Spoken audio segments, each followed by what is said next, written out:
முஸ்லிம்கள் வந்தார்கள். அவரும் இயேசு கிறிஸ்து என்ற ஒரு தனி நபர் ஒரு வழியினை காட்டுகிறார். நல்வழியிலே நடங்கள், இவ்வாறுதான் குடும்பம் இருக்க வேண்டும் என்று சொல்லி அவர்கள் ஒரு முறையை சொல்கிறார்கள். அதனால அதை விட்டு அவர்கள் வெளியேறி போக முடியாது. அவர்கள் இஷ்டம் போல தன்னுடைய நோக்கத்திற்கு செல்ல முடியாது. ஆனால் இந்து மதம் என்பதை கிடையாது. இது நான் சொல்லவில்லை. உச்சநீதிமன்றத்திலே ஜஸ்டிஸ் வர்மா அவருடைய தீர்ப்பிலேயே சொல்லியிருக்கிறார்கள். இந்து மதம் என்பதை கிடையாது. ஸ்கிரிப்சர்ஸ் என்று சொல்லப்படுகின்ற ஒருவர் எழுதப்பட்ட புத்தகமோ இல்லை ஒருவர் சொல்லப்பட்ட கருத்தின் அடிப்படையில் உருவாக்கப்பட்டது அல்ல இந்து மதம். இந்து மதத்திலே இன்றைக்கும் சைவைட் என்ற ஒரு பகுதி, சைவ மதத்தை ஏற்றுக்கொள்ளக்கூடியவர்கள் இருக்கிறார்கள், வைஷ்ணவ மதத்தை ஏற்றுக்கொள்ளக்கூடியவர்கள் இருக்கிறார்கள், அதற்கு முன்னாலே வந்த வேத காலத்தை பற்றி சொல்லக்கூடியவர்கள் இருக்கிறார்கள், ரிக்வேதம் தான் ஆரம்பம் என்று சொல்லக்கூடியவர்கள் இருக்கிறார்கள். ரிக்வேதத்திலே கடவுள் வழிபாடு கிடையாது. அதனால மரபுகள் வெவ்வேறாக இருந்தன.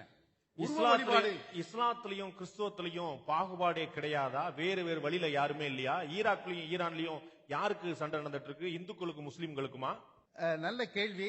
நீங்க எப்பவுமே இப்படித்தான் ஊடோட மடக்கி கேட்பீங்க. கொஞ்சம் வரலாறு சொல்லிடுறேன்.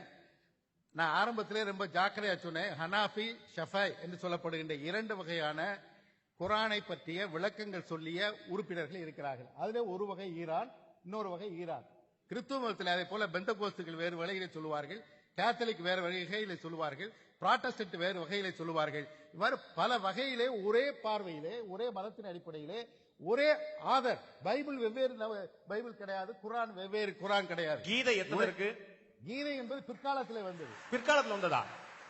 அதாவது நல்ல கீதை என்பது ஒரு குறிப்பிட்ட மன்னர்களுடைய ஆட்சி காலத்திலே நடந்த ஒரு சம்பவத்தை, காணாத ஒரு சம்பவத்தை கண்டதாக சொல்லி அதன் மூலமாக பல தத்துவங்களை கொண்டு வந்து அதை கீதையாக சொன்னார்கள் என்பதுதான் வரலாறு. தவிர பகவத்கீதையை எல்லா இந்துக்களும் ஏற்றுக்கொள்ளவில்லை. பகவத்கீதை தெரியாத இந்துக்கள் கோடிக்கணக்கான பேர் இருக்கிறார்கள். ஆனால் இஸ்லாத்திலே இருக்கக்கூடிய நபிகள் நாயகத்துடைய கருத்துக்களை தெரியாத ஒரு முஸ்லீம் கூட வாழ முடியாது. காரணம், அவளுக்கு